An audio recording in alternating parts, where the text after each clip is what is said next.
Nursing, faculty and students.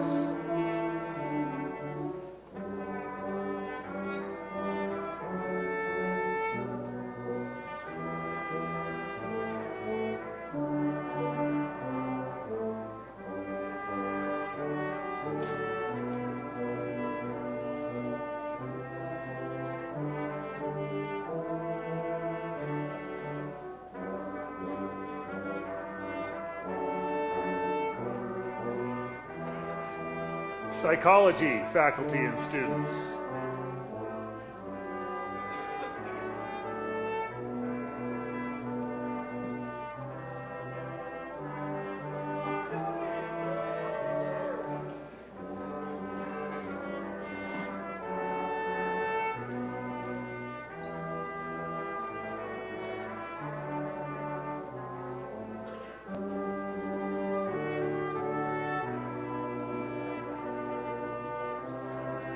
Sociology, faculty and students.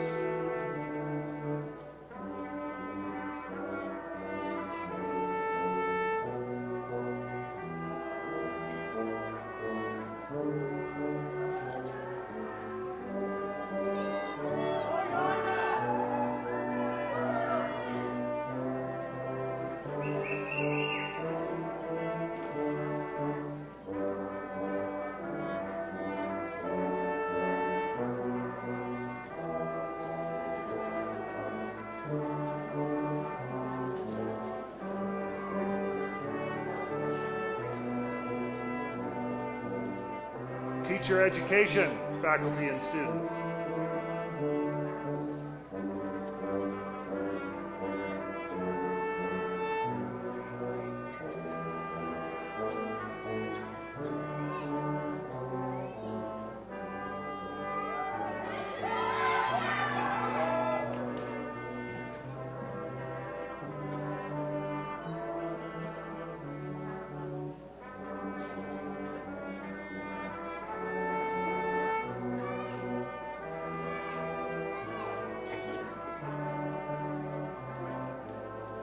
University administration.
Please be seated.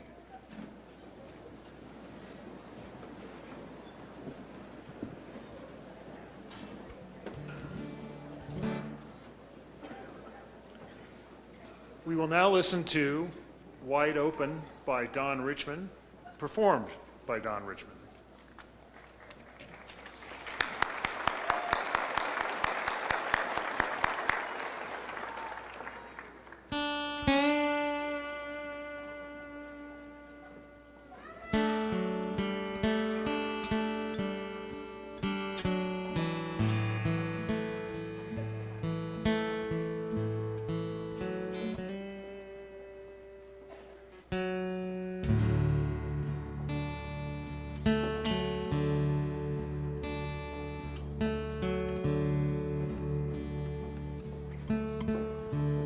high water in the lowlands,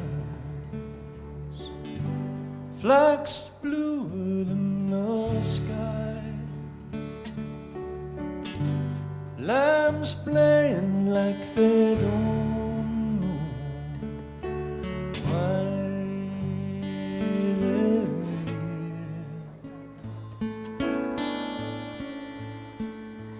In a meadow so green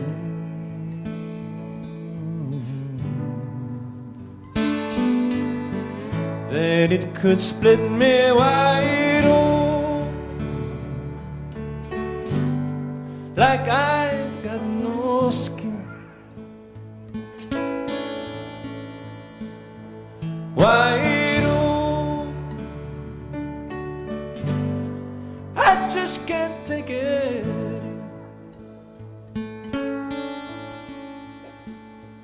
Wide open,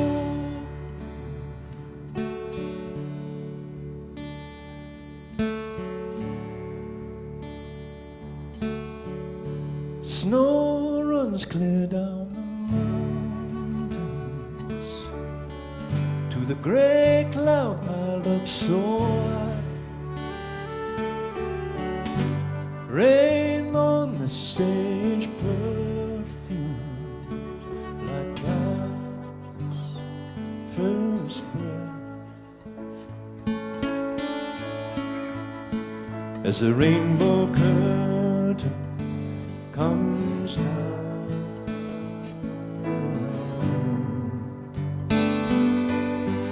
I swear it splits me wide open,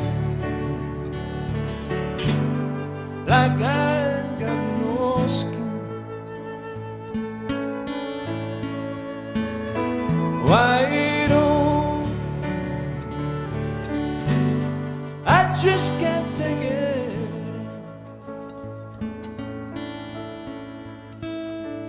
Wide open,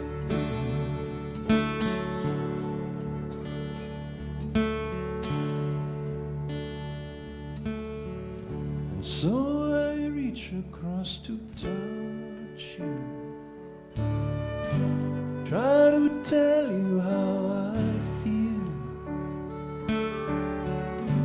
Then I see your eyes and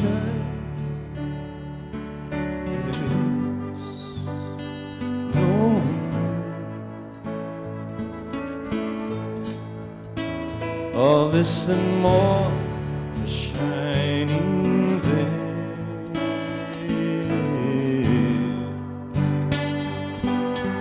And I swear it splits me wide open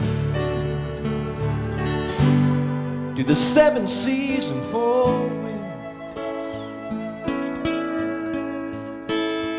Wide open, I feel it take me.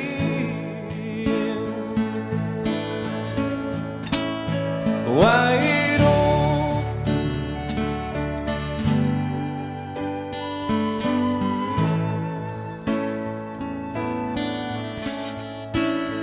wide open,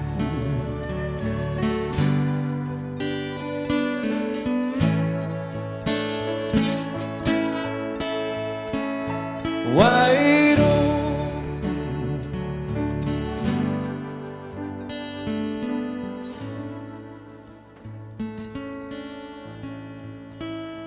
Wide open.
Matt Schilt and Tracy Doyle here with me.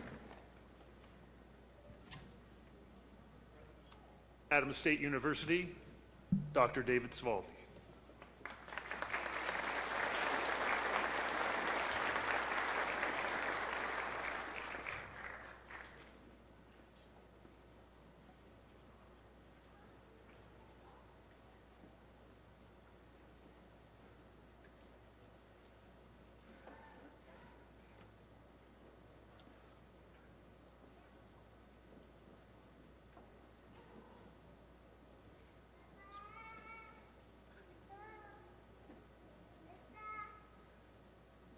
Good morning.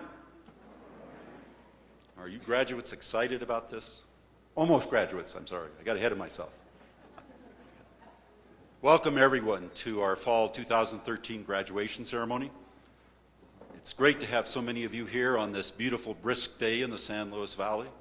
As one of our trustees observed at our hearing just a couple of days ago in Denver, you've got to be tough to live here. And you've also, got to work hard, and these almost graduates have worked very hard to get here. So it's now my great pleasure to introduce the chair of the Adams State University Board of Trustees, my friend, Mr. Steve Valdez.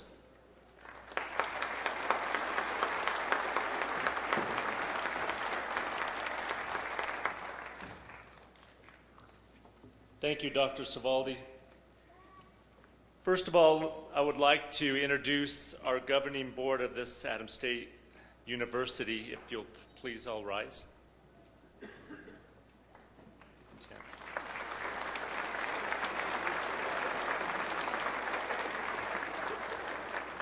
From Alamosa all the way up I-25 to Denver, back and forth, we have Trustee Arnold Salazar. From Pueblo County, we have Buffy McFadden, who most of you, those of you who've been around, know that she ran track here at Adams State.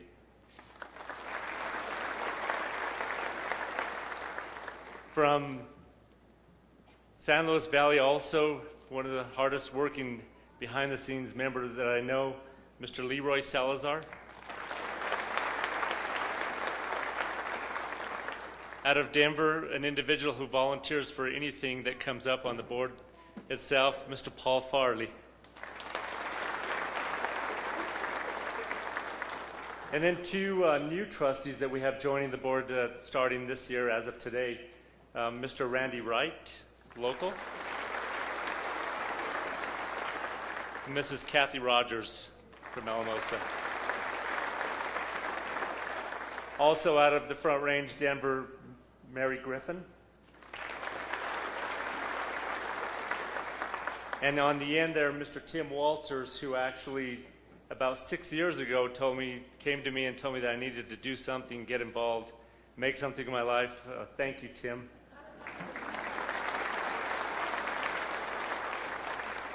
And then behind me here, our guest speaker today, Dr. Charles Scoggin, who served us for the past 10 years.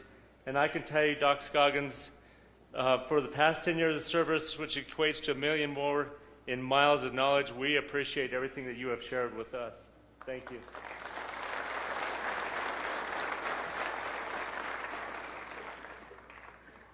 You can sit down now, thanks. Faculty, administration, and coaches, thank you for the lifetime experiences you have given the graduates and preparation for what is ahead of them in life. Dr. Svaldi, I'd like to say thank you. You've been a great friend. You've done a remarkable job of leading this institution. Thank you.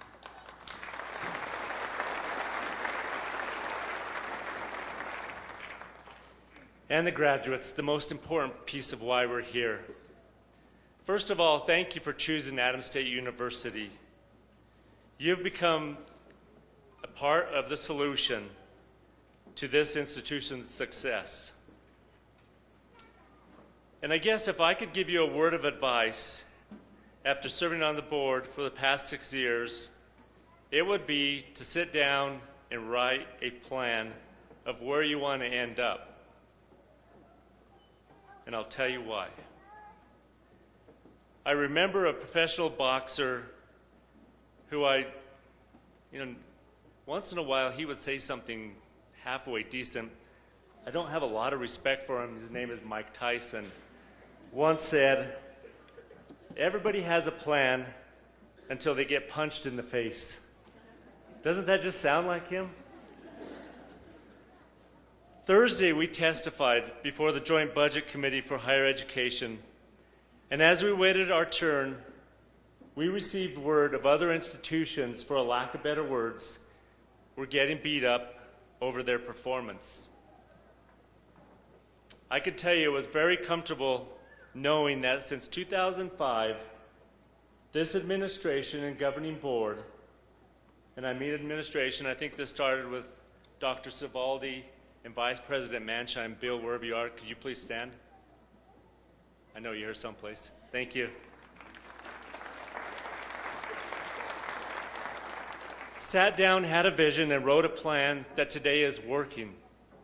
When you look at 27% increase of enrollment and 42% growth in degrees awarded, we were able to diffuse any indication of mismanagement to the committee. Since 2009, this institution has been on a roller coaster ride of state cuts anywhere from $3 to $5 million. But despite of the cuts, look at the capital construction and academic accomplished, all of we have achieved. It's amazing. So in closing today, it is all about you, the graduates. Enjoy the day, but write out a plan, file it, pull it out, and look at it as a reminder of where you're headed. Without it, you could land up just about any place. And one last thing, trust the system, even when it's not working. Thank you.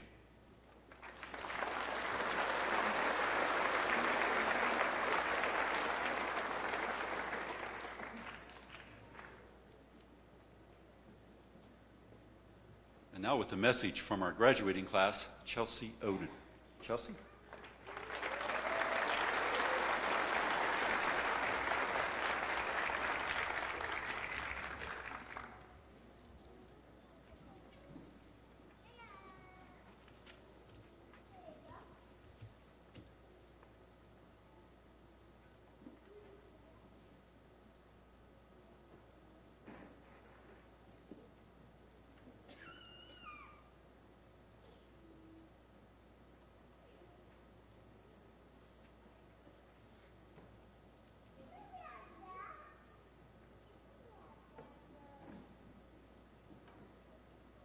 My speech isn't actually 3 pages long, I promise.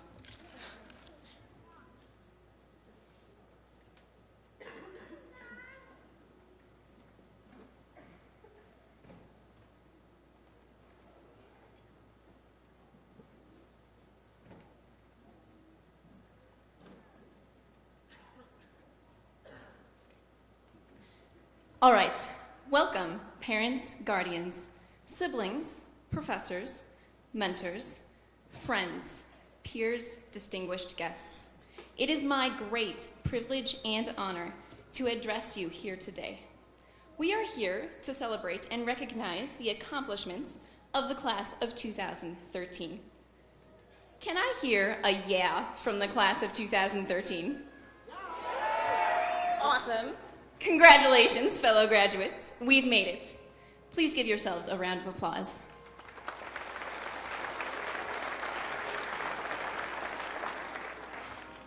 These past few years, we have all undergone construction, literally and figuratively. In both cases, it's been totally worth it. Reconstruction of the physical campus gave us cooler places to hang out. I mean, study. But in reality, a bit of both.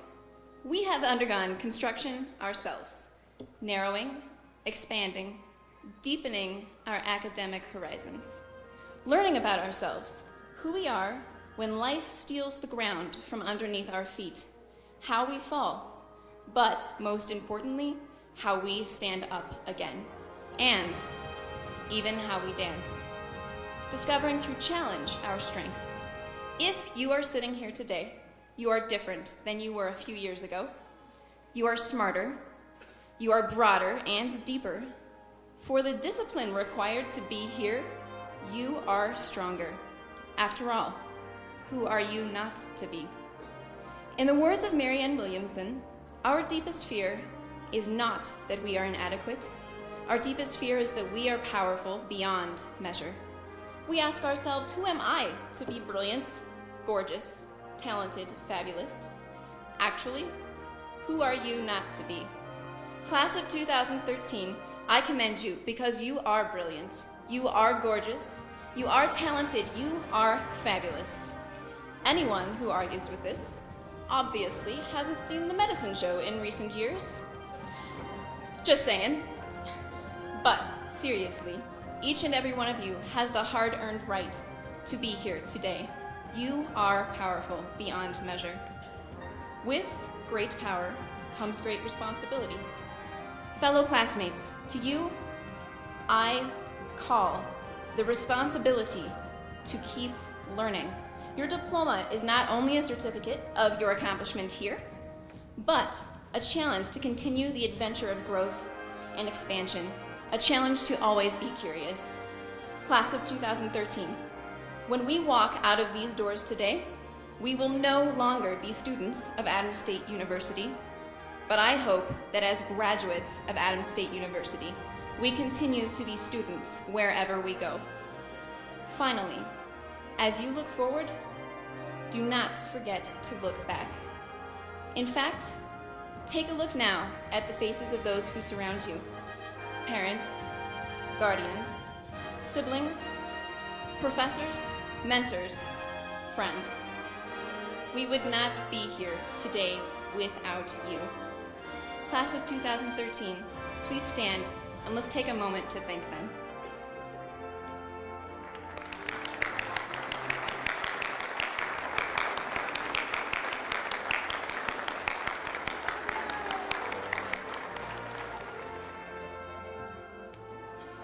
Again, congratulations, thank you for the adventure, and best of luck to you all.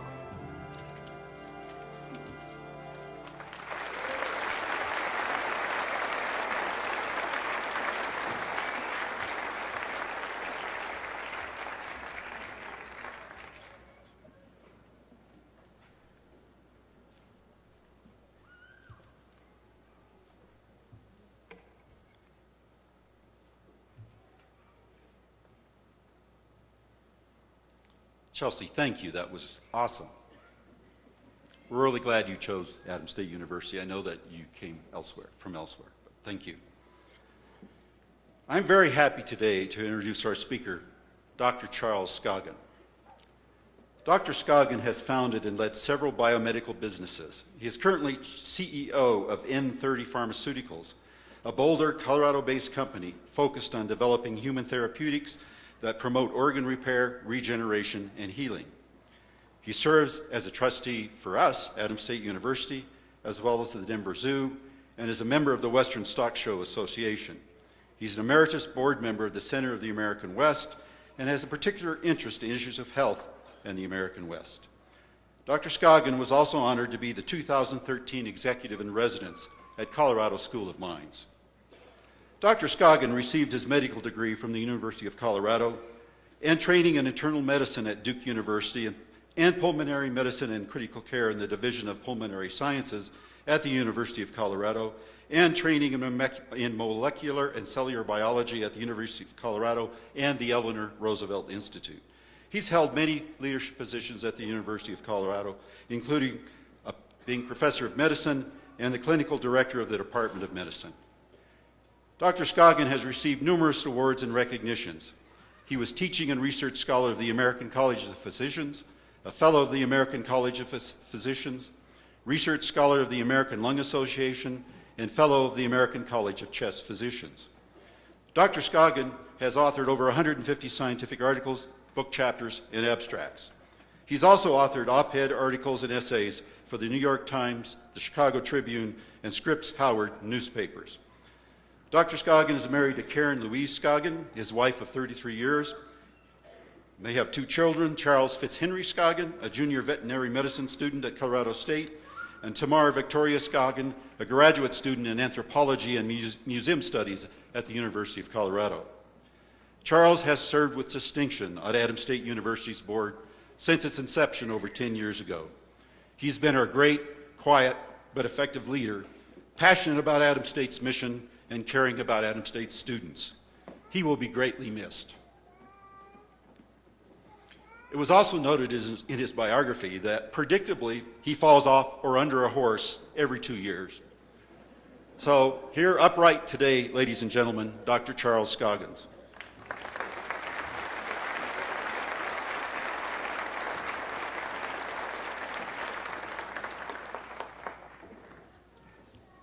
Thank you, Dr. Svaldi. I'm a little overdue on the ladder. Hopefully you can avoid some unscheduled dismounts, but it's been known to happen. Adams State, it's really been my pleasure to serve you during times of great change and great accomplishment. Theodore Roosevelt talked about primary experiences, things that stick with you in your memory for all your life. And I have to tell you, serving Adams State has been one of those primary experiences for me. I will miss you a great deal.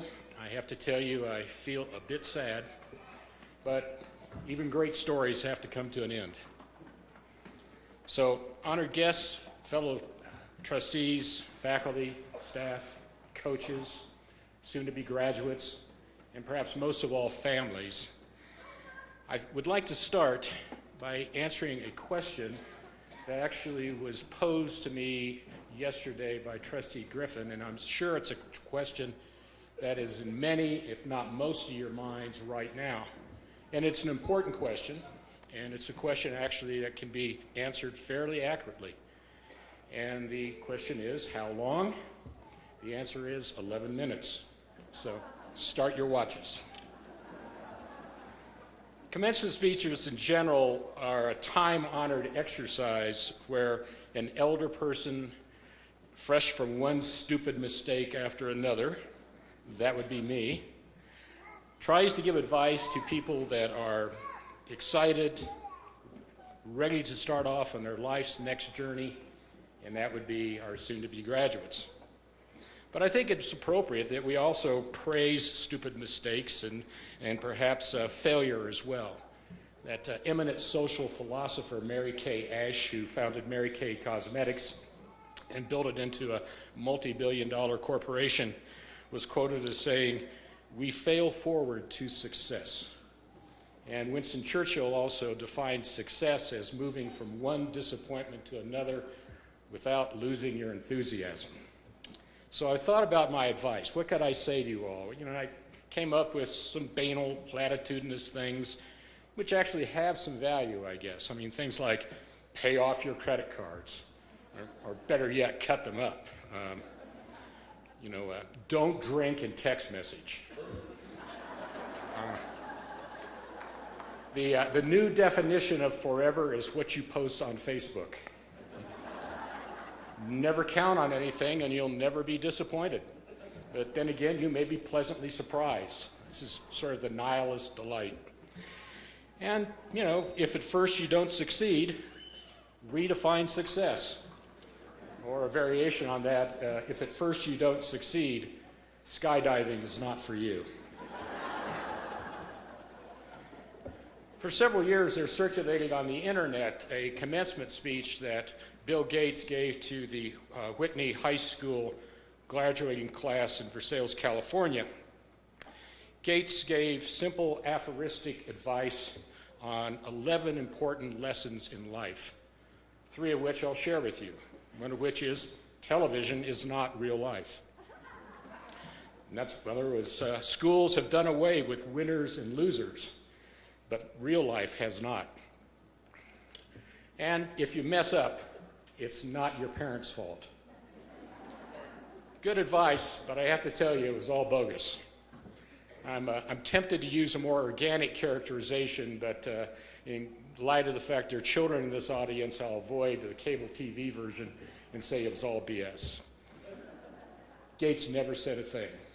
All this was made up by some internet troll, taken out of an op-ed piece written in 1996 for the San Diego newspaper by Charles Sykes, repackaged and then sent out to the world as a supposed advice from Bill Gates. But this lie about Bill Gates got me to thinking. It got me thinking about things that are useful and things that are the truth. You know, what's practical? What's some actionable advice that I can give you? I had some personal experience with actionable advice, and this goes back to when I went off to college. I grew up in a fairly matriarchal society. My mother and grandmother seemed to compete daily for who was going to wear the pants in the family.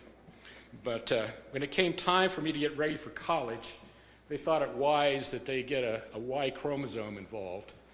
I had a cousin that had made a very interesting marital choice. She'd married a man that was a very successful rodeo cowboy. He was also known as the toughest man in Montana. So enter Billy Lawrence, a man of great physical strength, but also of a lot of native intelligence. He was pressed into service to give me necessary man-based advice as to what I should do when I go to college. And I remember well Billy sitting me down and first saying, "Well, you want to go to college, huh?" I said, "Yeah, I think I do." And he said, "Well, I guess you're probably going to want to go to some bars." I sort of loud as hell, "Yeah, that kind of entered my mind." He said, "Well, let me give you some advice. There's some things you need to know if you're going into a bar. First of all, always sit with your back to the wall. That way nobody can jump you." I thought, yeah, I thought I'd heard this before, but I thanked him for the advice and listened for his further advice. And he said, "Secondly, if you see a gun, leave immediately." I waited and suddenly realized this was my advice. If you sit with your back to the wall, and if you see a gun, leave immediately. Simple, actionable, very practical, and I can assure you I practice it to this day. If you go into a bar and see a gun, you leave immediately. So what to tell you? Well, this reminds me of a favorite story of mine. It relates to medicine. As mentioned, I did a lot of my medical training at Duke University in Durham, North Carolina. It's really a wonderful place to change and to treat, to learn. It's superb medicine, very diverse and interesting patients. It was just a super place. But one night there was a man admitted to Duke University Hospital coronary care unit with an acute myocardial infarction or heart attack. The man was also very drunk. The resident that was running the coronary care unit at that point was a whip-smart young Italian doctor from Brooklyn by the name of Mike Pissarro. So Mike went into the man's room and started doing his examination and taking a history. During the course of this, he said to the man, "Well, sir, how much do you drink?" The man said, "I don't drink." And Mike said, "Well, you reek of alcohol. You're obviously intoxicated. We really need to know how much you drink because we want to avoid alcohol-related complications." And the man replied in a huff, "I told you I do not drink. I'm a deacon in the North Durham Methodist Church, and I've never had a drink in my life." Well, at this point, Mike was called away to watch the cardiac monitors at the heart station while the nurses did their change of shift report. And the way this works is you've got a bank of heart monitors and video monitors which allow you to assess literally on a beat-to-beat basis how patients are doing in the coronary care unit. And as Mike settled in to watch the monitors, the intern came in to the man's room and started the same line of inquiry and questioning. Asked the man how much he drank. The man really got indignant at this point. He said, "I told that other doctor that I do not drink, and I'm not answering any more of any of your questions." And with this, the guy lay down in bed and refused to say anything more. Intern left the room to go get his examination equipment. But this is where things really got interesting, because when the man fell back into bed, he inadvertently unclipped one of his cardiac monitors. Well, Mike Pissarro's in the heart station. He's watching the monitors, and he sees this man's heart monitor go flatline, sees him lying apparently unconscious in bed, makes the assumption the man has had a cardiac arrest, grabs the electric cardiac defibrillator, screams down the hall, goes in the man's room, puts the paddles on the guy's chest, shouts clear, and sends 400 watt seconds through the man's chest. The guy sits up and says, I drink.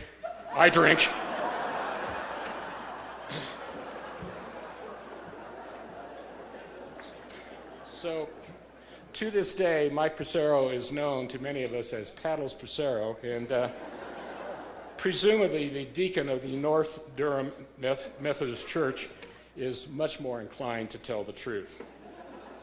So this brings me to my message for you, and that is that, as humans, we're gifted with reason and with a conscience. And reason allows us to make choices, and perhaps one of the most important but difficult choices we make are those situations when we are faced with whether or not we tell the truth. Truth does not appear to be the strong suit of politicians. Witness the Affordable Health Care Act, a term soon to be, I think, inducted into the Oxymoron Hall of Fame.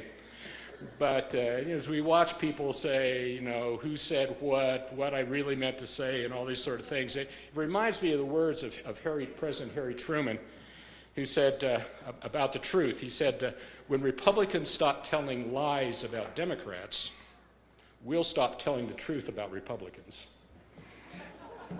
He also said something that I think gives us some hope for the current, if you will, dysfunctional nature of our government.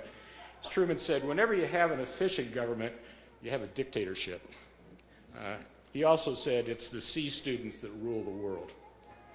So while politics may not be the best arena to try to ferret out examples of truth-telling, I think I would bet a cookie that most everybody in this audience really knows the difference between telling the truth and telling a lie. But the rub is that sometimes telling the truth is really inconvenient. We have to decide. Truth or no truth. So why tell the truth? Well, for one thing, facts are really pesky things, and they're really patient. Facts will wait and wait until you finally acknowledge them. And if you mischaracterize those facts, they will bare their teeth and they'll take a real bite out of your integrity. And integrity can be a non-renewable resource. Should also say there are tangible reasons for telling the truth. This brings me to the book of Mark. That would be Mark Twain. Mark Twain had some very, I think, important words to talk about the efficiency of telling the truth. And that is, always tell the truth. That way you don't have to remember what you said. I love that one. Telling the truth is also good for your health. There's a recent study from the University of Notre Dame which showed that test subjects who told the truth had better mental health. They reported fewer feelings of sadness and less stress. They also felt physically better. They complained less of having headaches and sore throat. So there is an uncomfortable aspect to having to fess up and tell the truth, but I think you also realize there is kind of an escape clause when it comes to that, and that's white lies. Lies told with good intent.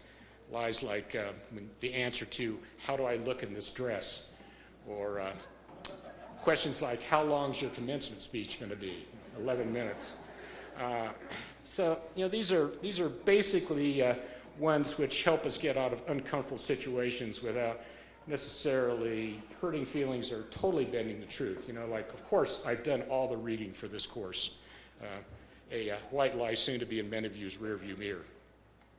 But while white lies are relatively trivial, they really don't have dramatic consequences. There are those lies that really do have great consequence. And these are the tough truths that we're often asked to talk about. Immanuel Kant, the German philosopher, said that truth-telling is a perfect duty. It gets really tough. In fact, Kant would so honor the truth that he would say that it is a duty to tell a murderer the whereabouts of his intended victim. I'm not sure I really am comfortable with this, but I would also tell you that this month there are people getting degrees in philosophy who will continue to duke out these issues of universal moral principles. And I would also tell you the words of the business guru Peter Drucker, who said that the main difference between philosophers and salesmen is that salesmen are accountable for results. Well, my time is running out here, so I'd just like to tell you that being faced with the moral dilemma of telling the truth is a very human experience. It goes with having a soul, if you will. Returning to the book of Mark Twain, said, "A man is never more truthful than when he acknowledges himself a liar." So it sort of goes with the territory of being humans. That same Notre Dame study found that humans, on average, will tell 11 lies a week. 11 lies a week. I'm not sure where they came up with that statistic. It may be similar to the statistic that says that 87.3 of all statistics are made up on the spot. But I would leave you with the words, though, to go forth. Do your best to honor and tell the truth. Remember that lying destroys jobs, it destroys trust, and it destroys relationships. If you want to go to bed at night with a clear conscience and a warm mammal, I would urge you to tell the truth. So, please remember this class of 2013. And oh yes, I would urge you to always tell your doctor the truth. And if you do go into a bar and you see a gun, do leave immediately. Thank you. And thank you, Adams State.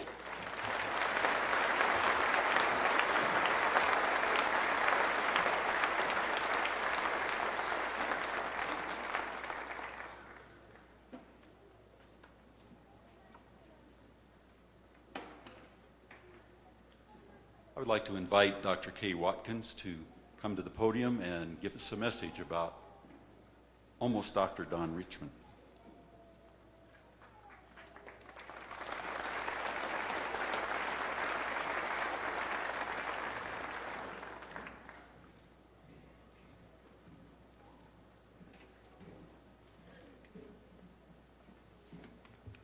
Thank you, Dr. Svaldi. Today's candidate for an honorary doctorate in music from Adams State University is a singer-songwriter who plays a wide variety of instruments, literally from A to Z, accordion to zampona. But more importantly, Donald L. Richmond is a teacher, scholar, humanitarian, community organizer,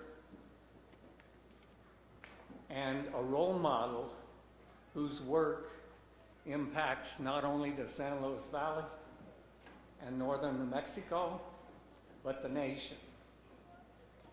His talent places him in a very elite group. Other musicians speak of him as gifted, with near virtuosity on several instruments. He teaches others by his discipline and his acceptance as he talks about creativity,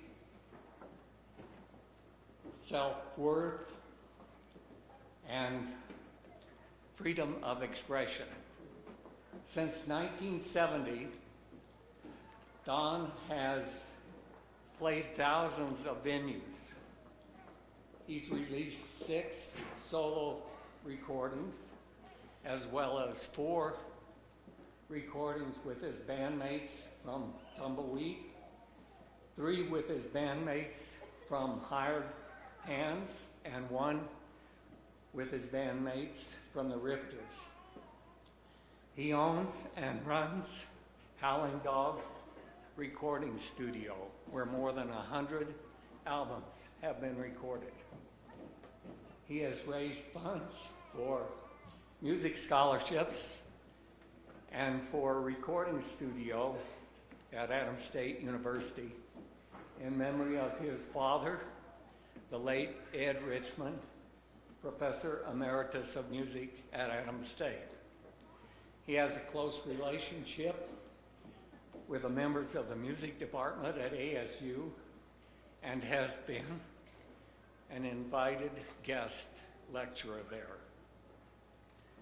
Don has composed and recorded the soundtracks for 3 documentary films: Still Waiting, Life After Katrina, seen on national PBS; We Did It All Ourselves, a civil rights documentary, that's seen on national PBS and also at international film festivals; and Roy Bedachek's Vanishing Frontier, aired on national PBS.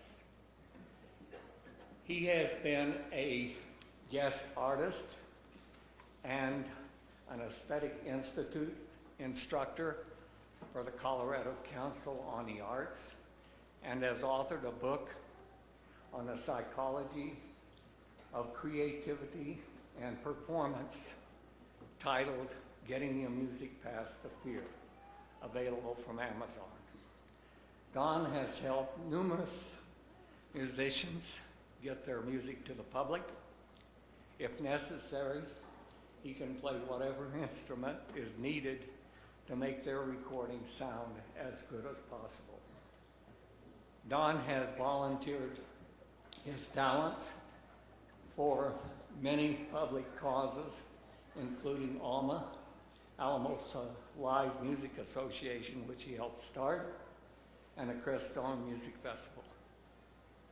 He works with and boosts the local radio station KRZA, and he helped build the community greenhouse.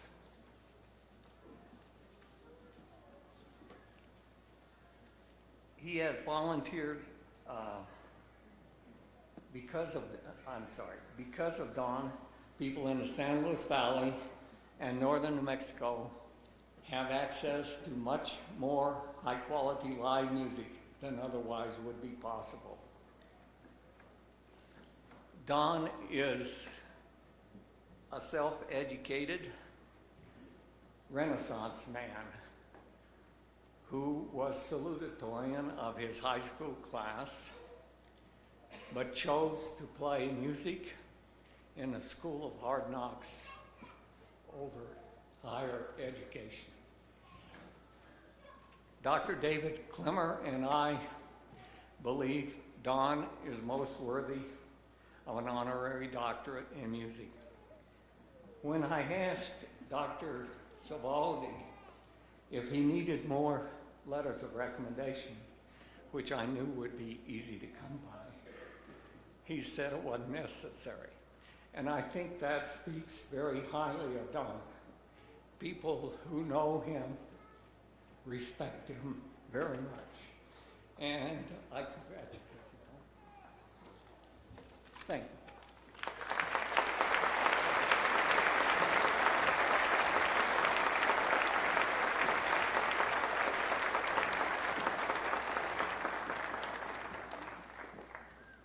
Thank you, Dr. Watkins, Emeritus Professor of Chemistry. Mr. Don Richmond, would you please step forward?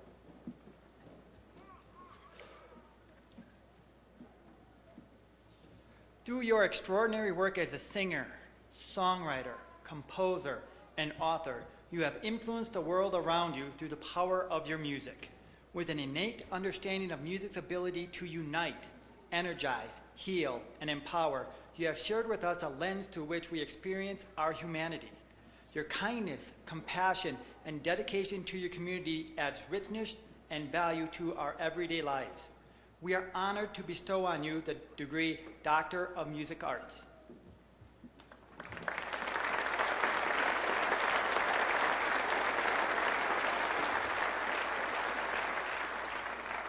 By authority vested in me by the Board of Trustees for Adams State University, I do not confer upon you the degree Doctor of Musical Arts honoris causa, with all the rights, privileges, and responsibilities thereunto appertaining.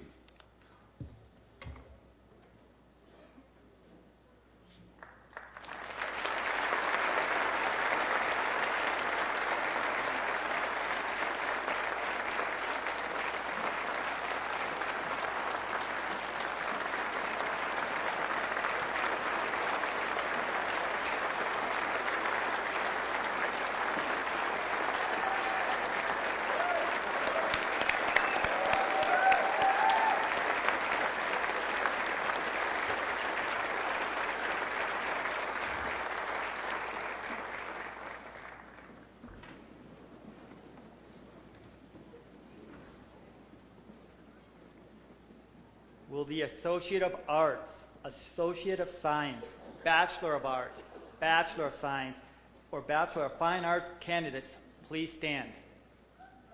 That's all of you, please.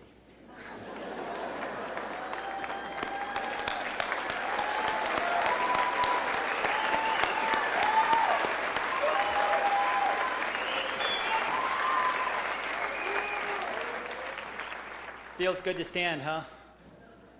Mr. President, on behalf of the faculty of Adams State University, and pursuant to the completion of all requirements for the Associate of Arts, Associate of Science, Bachelor of Arts, Bachelor of Science, or Bachelor of Fine Arts degree as prescribed by the faculty of Adams State University, I recommend that the appropriate degree be conferred. By the authority vested in me by the Board of Trustees for Adams State University, and upon completion of all requirements prescribed, I do confer upon you the degree Associate of Science, Associate of Arts, Bachelor of Arts, Bachelor of Science, or Bachelor of Fine Arts, with all the rights, privileges, and responsibilities thereunto appertaining. Congratulations.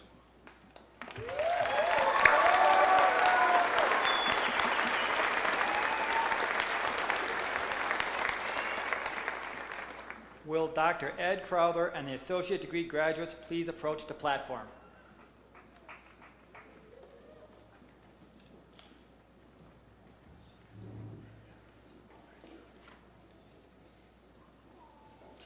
Caitlin Marie Hall.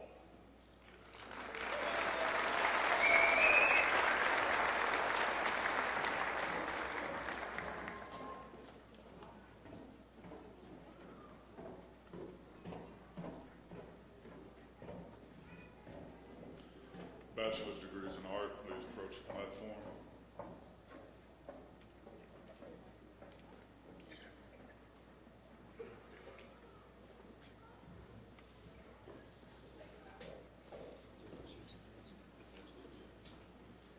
Please be seated, Caitlin.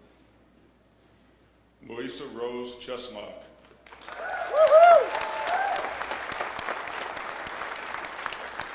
Geraldine Joy Cummings.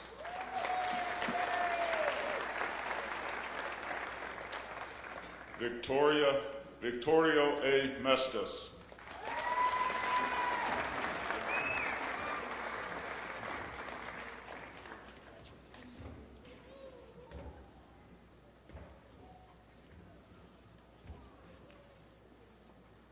Biology and Earth Science graduates, please approach the platform.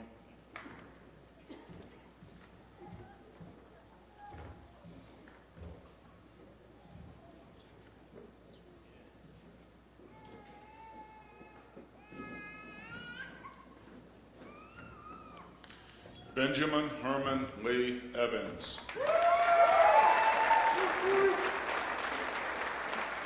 Evan M. King.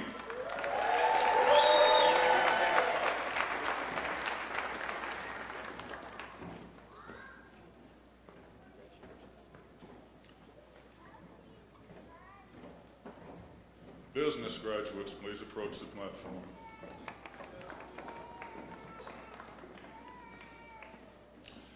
Nicole Abeta.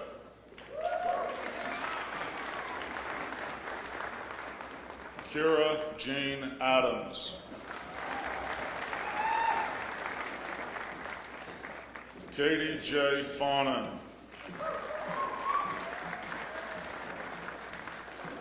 Andrea Nicole Flowers. Dawn Cheryl Frost. Cody Grosvenor.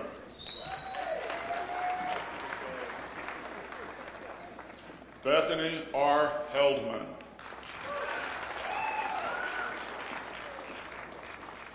Jorgen Adam Douglas Holtkamp. Sam Lee.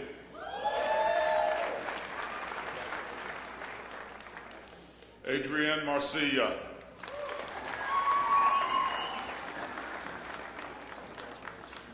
Tricia Nicole Martinez.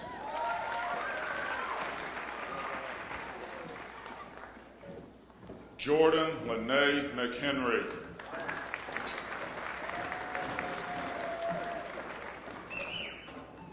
Dyson K. Mortensen. James Ryan Mortensen. Sarah Pike. Andrew John Price. Benoist T. Queen. Crystal R. Ryder. Jordan M. Shefflin.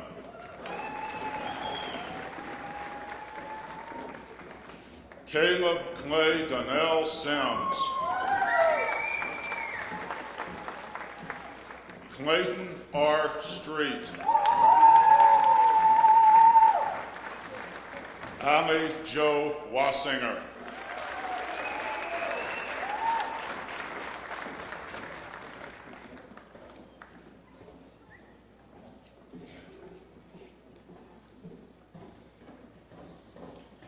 Chemistry, computer science, and mathematics graduates, please approach the platform.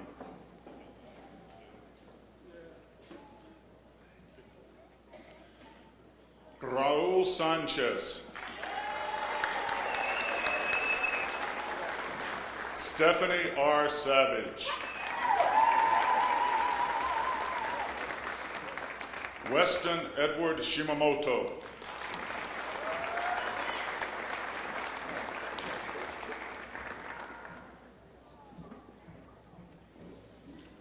English Theater Communications graduate, please approach the platform.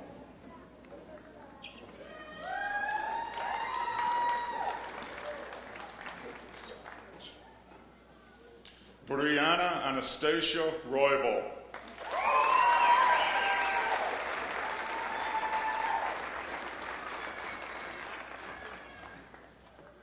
Will history, anthropology, philosophy, political science, and Spanish graduates please approach the platform. Talisha Danielle Bell.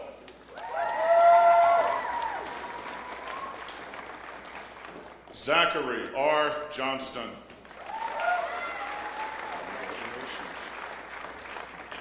Christopher Michael McGee.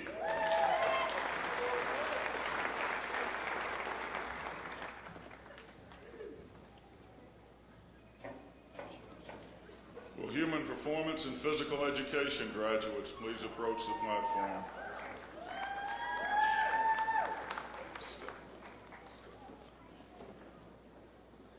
Kevin Ashak.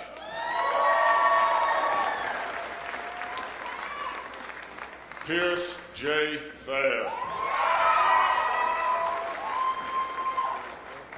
Shane Ford. Scott Michael Kellogg. Brandon Lutz. Taylor William Mouser. Marissa Peterson. Daniel Reeder. Elizabeth Shashow.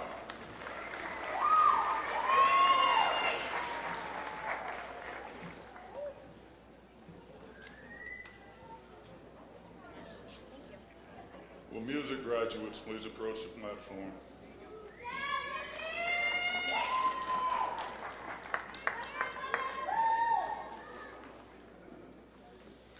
Kayla Addie Hunt.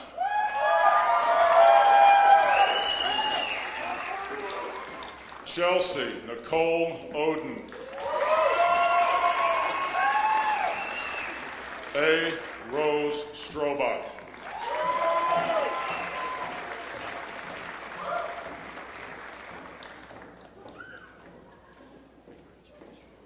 Nursing graduate, please approach the platform.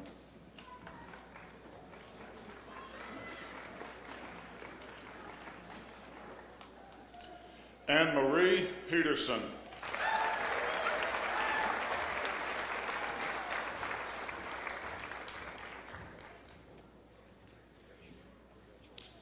Psychology graduate, please approach the platform.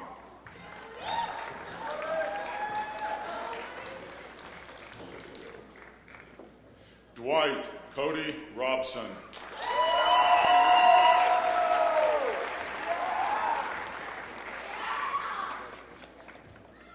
Sociology graduates, please approach the platform.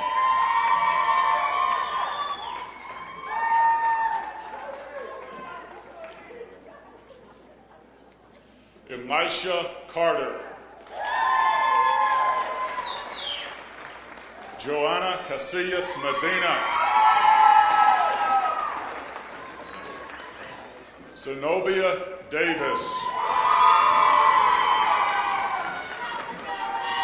Mira Sunshine Jolliffe. Crystal R. McCurdy. Carmen Murillo Stevens.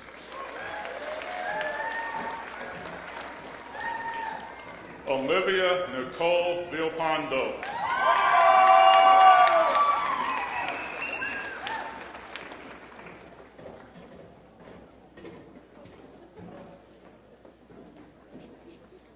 Teacher education graduates, please approach the platform.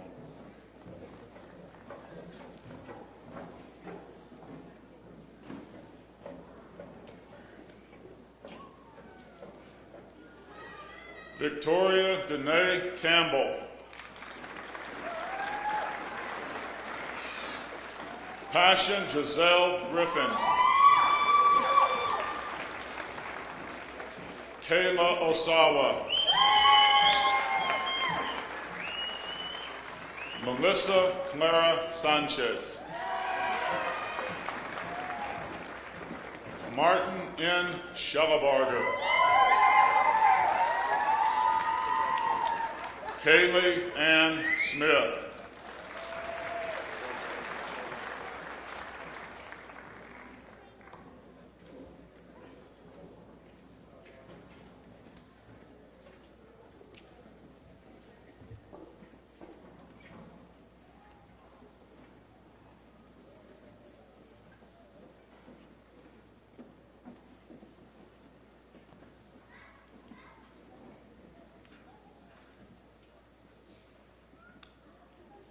Will all Bachelor of Arts, Bachelor of Science, and Bachelor of Fine Arts graduates please stand?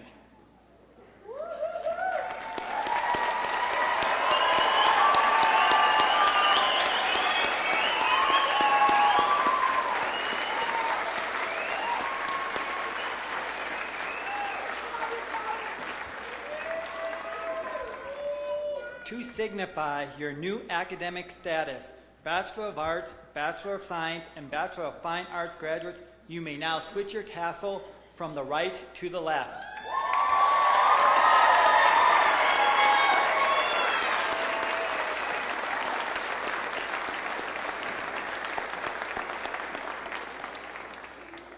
You may be seated. Ladies and gentlemen, it has been a long-standing tradition at Adams State University to give special recognition to those who graduate with honors. To make the recognition more visible, honors graduates are identified in your program by the asterisk beside the student's name. A student who has earned a grade point average between 3.5 and 3.74 on a 4-point scale throughout 4 years may be graduated cum laude, or with honors.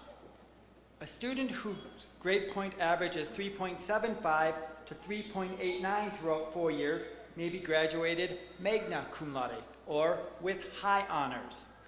A student whose grade point average throughout 4 years is 3.9 or above may be graduated summa cum laude, or with highest honors. With those students graduating cum laude, please stand.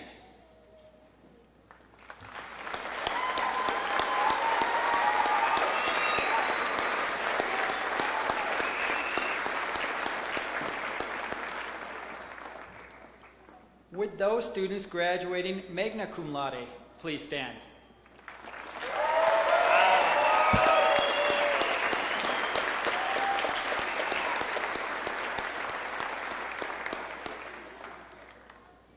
And with those students graduating summa cum laude, please stand.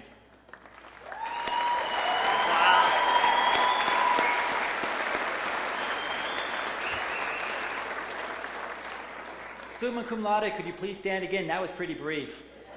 Come on. You've earned it. Yeah. Woo-hoo.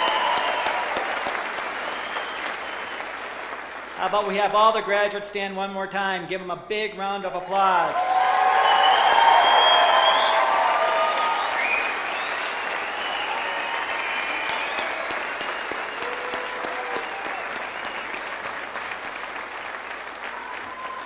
Thank you. You may be seated.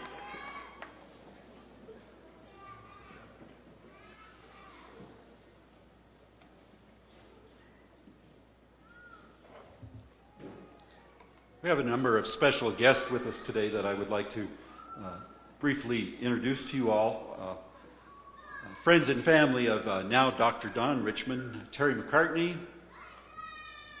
Heather Kilgore, Don's daughter, Corey Kilgore, Mariah Kilgore, Tristan Kilgore, Laurel Richmond, Kathy Yates, Mel Yates, David Clemmer, Dr. David Clemmer, Jan Watkins.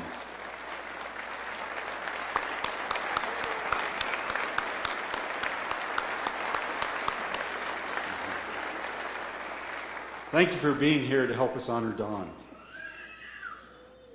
Other individuals we'd like to recognize, Charlotte Babisky, representative from Senator Michael Bennett's office. Charlotte. Our newly elected mayor, Mayor Joseph Lucero, and his wife, Lena. Joseph and Lena.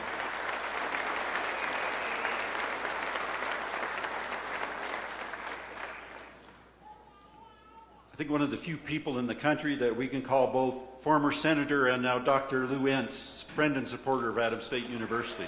Lou, good to see you.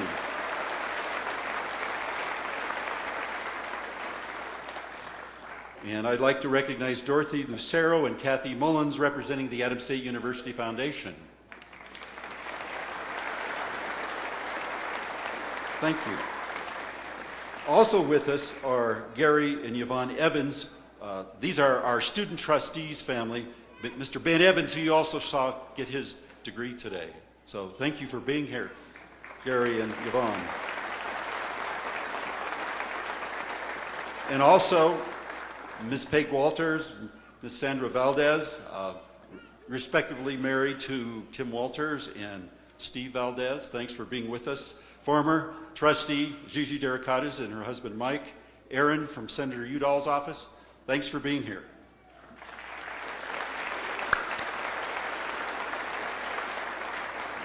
Thanks again to Dr. Charles Scoggin for a great commencement address. His 10 years of service and dedicated to Adams State University. And also to current chair Steve Valdez, whose term also ends this month. Thank you, Steve, for your service and your friendship.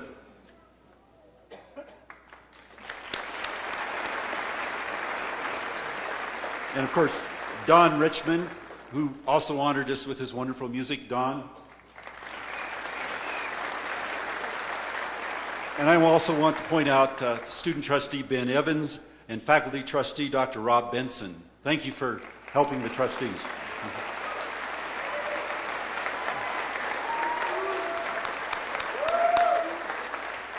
But most importantly, this awesome graduating class, go forth and be honest. Okay. Thanks to our very special music department for today's music. These folks work tirelessly. I can't believe all the hours they put in. I think they're the best music department in the state of Colorado.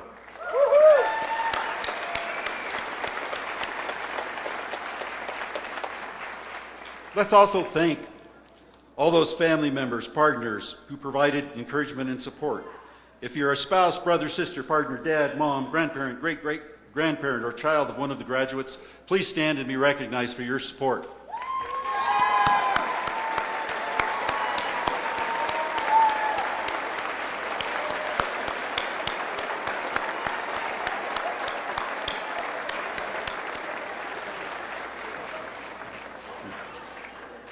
You need to get something back for all those checks you had to write.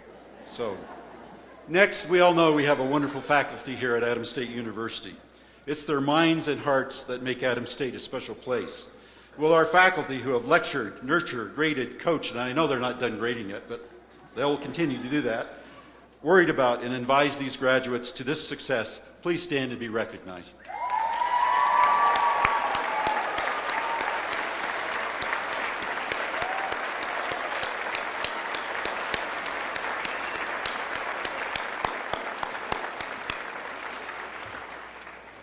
Thank you.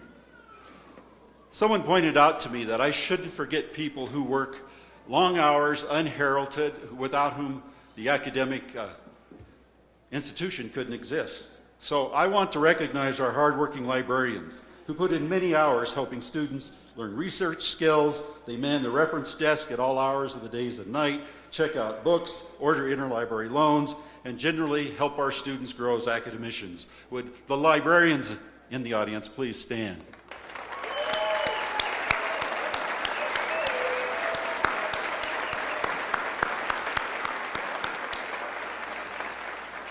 Additionally, as you can tell from looking around the room and the banners on the wall, we have many fine, successful athletic coaches who also mentor their student athletes, and they play an important role in their success.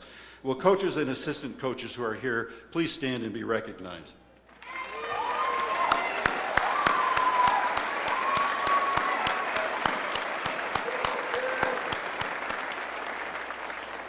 And finally, the staff and administration at Adams should be applauded. For this event to occur, grades had to be entered. You did get some grades, I think.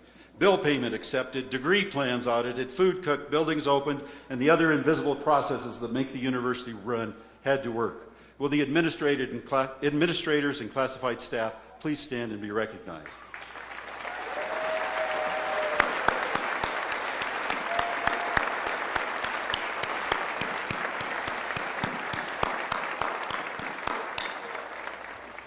Finally, if you look around this room, imagine it as it will be in just a few hours when all these chairs will be stored away, the pad taken up on the floor swept, ready for our basketball game this evening. We're going to beat Fort Lewis twice. Our facility service staff every year makes this event possible. Join me in thanking them for their hard work.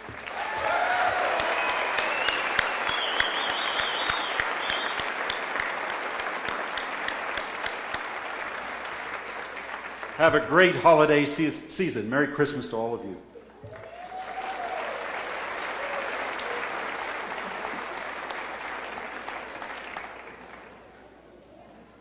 Please stand one more time and join in the singing of the Alma Mater. The words can be found in the front of your program.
Please be seated.